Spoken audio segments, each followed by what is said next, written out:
When you think of Epic Games, one game of course comes to your mind, which is of course Fortnite. The game that everyone knows and likely has played at some point in their lives. I mean, Fortnite is the be-all end-all final form that every single company wants their games to replicate these days. Because realistically, you could just play Fortnite forever, constantly unlocking things for seemingly the rest of your life. And whenever you unlock everything at any given time playing it, Epic just drops another battle pass or bundle to make sure that your wallet is empty so that you're forced to eat ice soup for dinner. However, there has been one big bad for Fortnite and really Epic Games and the rest of the industry kind of, which is Apple. The makers of the iPhone and more, Apple has been in a years-long battle with Epic to strangle pretty much every single service, game, platform, it doesn't really matter. Apple pretty much has been siphoning and ruling over the competition with an iron fist refusing to budge, and it has led to Fortnite being removed from Apple's storefronts because Epic was being forced to adhere to Apple's insane revenue split. But now things have changed because, well, it's official fellas, Epic Games has officially won their lawsuit against Apple. And this means that gaming is going to be changed forever. But is it for the better or for the worse? Well, let's get into it. I'm not going to sugarcoat it for you guys. This is a seismic shift for the entire gaming and app industry collectively. Apple's walled garden just got a wrecking ball pretty much. And now the gates of oblivion have been officially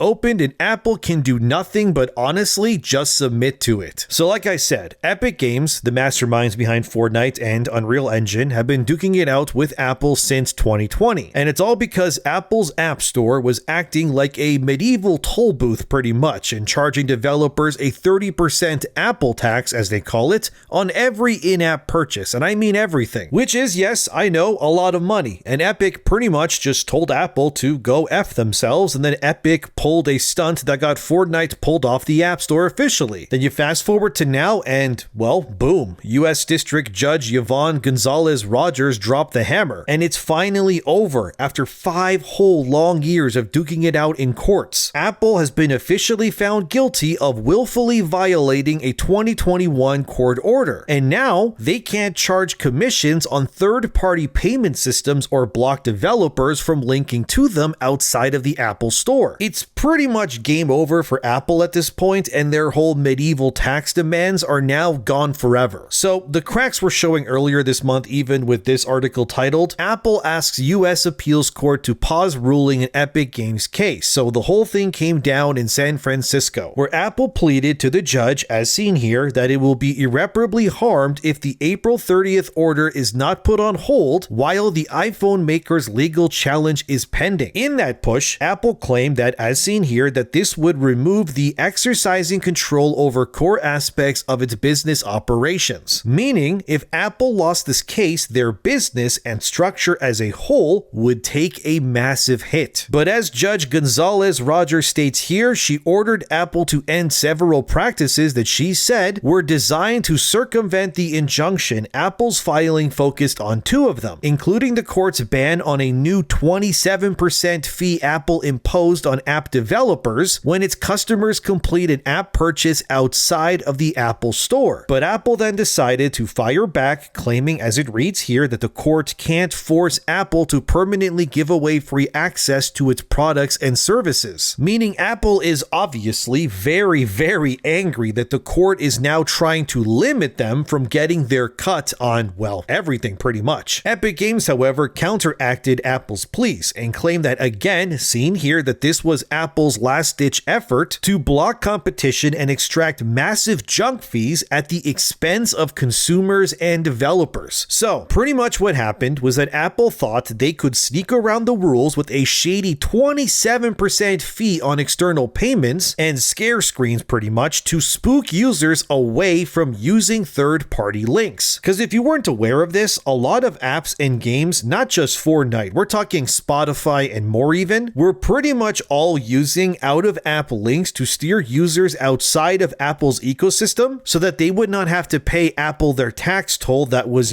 being asked of them. One of the ways that Epic was doing this, for an example, was Epic would actually allow users to buy Fortnite V-Bucks directly from them instead of Apple. The idea was that you would not actually buy V-Bucks in the Apple Store version of Fortnite, but you would go to Epic's official website, buy it that way, then it would update your account on your Apple version of Fortnite. This way, Apple wouldn't get their cut on top of the already insane tolls that they were demanding of Epic, Spotify, Prime, and so many other apps and services. Even Kindle would allow users to buy their ebooks outside of the Apple version, just like V-Bucks, to avoid this tax too. Like, they were all doing this. So think of it this way. Imagine you live somewhere where everything has a 30% tax. You could buy fresh fruit from the Apple grocery store, and you would get taxed 30% simply because you bought it from their store. But then if you went to the farm and bought their fruit instead to avoid that tax, which I mean, who wouldn't in that situation? And then Apple would find out, and now they're basically going to want to burn down the farm or just take it over so that you can't escape their taxes no matter what you do. And then Judge Gonzalez Rogers, who was overseeing all of this, would catch Apple in the act. She even referred Apple to federal prosecutors for possible criminal contempt. And yes, that's real. That's really gotta suck for Apple. So why is this a big deal? I hear you not asking. First, let's talk about the impact of all of this. Apple's App Store rakes in billions of dollars. We're talking like Scrooge McDuck swimming in gold levels of cash. And it's all done by taxing every in-app purchase across the board when people use Apple products. So you have devs like Epic or even Spotify and even smaller indie dev studios that were all forced to either eat these costs or, I guess, jack up the prices for us, the players. Oh yeah, I forgot to mention that, but because of Apple doing this tax for so long in the past with like no one being able to really challenge it, it actually forced the Apple versions of many products to actually cost more than they usually do on other storefronts. For an example, here's a user in 2017 coming to the realization that the exact same apps, games, or in-app game purchases made on Apple products were actually more expensive 100% of the time when compared to other storefronts. And yes, in case you didn't know, this has been going on since forever. And like I said, the reason why is because Apple wants their 30% cut no matter what. So what ended up happening ultimately is that indie dev studios or even mega corporations were charging you, the user, 30% more than they would on other platforms, not necessarily because they were greedy. Well, they are to a degree, let's be real, they all are, but to essentially circumvent Apple's whole 30% tax by placing that tax payment on you, the user, instead. Was it scummy of other companies to do this? Yes, but this doesn't change the fact that Apple was also strong-arming a business structure that was very evidently anti-consumer and basically illegal since, well, they lost the case, obviously. But with this victory by Epic Games being finalized, now with Apple banned from taking a cut on external payments, developers, companies, and so on can now keep more of their revenue for the first time in years. That means lower prices for you and me, or at least more money for developers to make better games instead of padding Apple's yacht fund because they just wanted their taxes despite it being overwhelmingly anti-consumer for everyone. But let's also circle back to Spotify. They cheered this ruling too, saying that it'll make buying audiobooks easier and cheaper. Or places like Proton, that's the encrypted email and VPN people, they're slashing prices by up to 30% because now they don't have to pay the Apple tax anymore. This isn't just about Fortnite. It's about every app that you use, from music to fitness to indie games and more. And Epic Games' CEO Tim Sweeney has been on a literal crusade against Apple's greed for years now, basically fighting this trillion-dollar company pretty much on behalf of everyone else on the platform's freedom and then some. In case you didn't know, the dude spent $100 million on legal fees alone. Imagine how many battle passes that could buy you, but hey, I guess we could say that it paid off in the end. Tim Sweeney just suddenly came out here fighting for devs like a digital Robin Hood, and Apple's shaking their fists screaming at Sweeney as he makes it out to the woods with a hoard of cash on Apple's behalf. But now, let's get to the big picture and the reason why I'm talking about this all in the first place. It's a very simple thing, and it's this. All of this is for one reason, which is to make the industry, in theory anyway, less greedy. Apple's App Store has been run like the Italian mob for years. They've been shaking down devs for protection money pretty much. And this ruling combined with Europe's Digital Markets Act, is going to force them to open up and stop being so anti-consumer on literally everyone. And this Digital Markets Act, or DMA for short, already made Apple allowed side loading in Europe. And Epic's planning to launch their own Epic Game Store on iOS in the UK by late 2025. And Apple's probably pissed about that, but now they can't do anything about it. This article comes from Dean Takahashi and it's titled "Apple's Court Loss to Epic Games is a Stunning Turnaround." Also, yes, Dean Takahashi is the same games journalist who couldn't beat the Cuphead tutorial. Yes, you know the one, he wrote this article. But anyway, in this article, Judge Gonzalez Rogers defiantly states, which reads, "Effective immediately, Apple will no longer impede developers' ability to communicate with users, nor will they levy or impose a new commission on off-app purchases." Although Apple's lawyers did comment on the court's decision, and here's what they said: "We strongly disagree with the decision. We will comply with the court's order and we will appeal." So while Apple is still gonna try to turn this around, the likelihood is basically impossible pretty much. Well, maybe almost impossible. But what this really means is this, that less greed means more competition, which you may think, is that good or bad? Well, it's good actually, because now with this draconian tax just removed for everybody, companies will have to also now step up their game to ensure that they're more worthy of your eyes, time, and of course, your money as well. Meaning, while Apple is the loser here, the real winners are actually you and me, because this means that you should in theory get better apps, lower prices, and devs actually getting paid what they deserve, which I think we can all agree is a net positive across the board. And it's not just Epic, by the way. Even companies like Xsolla are already helping developers set up web shops to bypass Apple and Google's fees too, boosting their dev revenue by around 10 to 16%. And imagine indie studios finally being able to afford that extra programmer or that artist instead of just funneling all of that cash for no other reason than to Apple's ivory tower instead because they had to. So yes, this ruling could spark a wave of innovation where devs take risks on bold new games instead of just churning out microtransaction heavy clones for no other reason than because they have to cover Apple's cut. And I think we can all agree that better, bolder games that don't feel like they need to nickel and dime you simply to offset this tax is a good thing for us all. But actually, there's even more. This isn't just about Apple. Epic's also coming for Google Play Store with a similar lawsuit, and they already won a big victory there in 2023. Here's what Epic Games had to say back in 2023 when they similarly won a lawsuit against Google stores for a similar reason, which reads, "Today's verdict is a win for all app developers and consumers around the world. It proves that Google's App Store practices are illegal, and they abuse their monopoly to extract exorbitant fees, stifle competition, and reduce innovation." Over the course of the trial, we saw evidence that Google was willing to pay billions of dollars to stifle alternative app stores by paying developers to abandon their own store efforts and direct distribution plans, and offering highly lucrative agreements with device manufacturers in exchange for excluding competing app stores. So this pretty much means that for the app industry, which makes billions of dollars every single year, that yes, the dominoes are indeed now starting to fall, and big tech's stranglehold is loosening finally, and it's all because Epic Games decided to, well, throw a Molotov cocktail at the status quo. And what was the be-all end-all plan for places like Apple ultimately? Why do this to begin with? And how would this have affected the games industry? Well, this comes from the Washington Post all the way back in 2021, and it's titled, "What the Epic versus Apple lawsuit means for the gaming industry." What Apple was pretty much trying to do here was completely control everything and profit off it all without lifting a finger for the rest of eternity. And essentially, what this means now that Apple, and even Google, I guess, who lost to Epic too, is that this now opens the floodgates of what developers can do when it comes to their future and even current video games. Because now, these big corporations cannot limit how these studios or indie developers make their money in the future. And the workaround of users paying for items or such on a website separate from the Apple Pay Store is now a reality that cannot legally be challenged by Apple anymore. So this sucks for you if you're a billionaire who wants to buy another mansion. But if you're an indie developer or someone who loves playing video games, this is probably, honestly, the best news ever. Dan Burkhardt also, who's the CEO of Recurly, which is a billing platform, said this as well, which reads, "This verdict opens a path for tremendous profit margin expansion for developers. developers, and it's exactly this. Now games don't need to be more expensive, especially when it comes to in-app purchases, simply to make enough to profit while keeping Apple happy. Wins like this will, as seen here, that since developers will no longer have to route customers' purchases through Apple, they can work on making the purchasing process smoother and more user-friendly. So it's all a big win for each of you as much as it is for Epic Games and stuff like Fortnite. And the whole reason why this got so bad before it was all over is because Epic Games were basically being the renegades that kind of just pushed this idea of let's go around Apple and make users pay for V-Bucks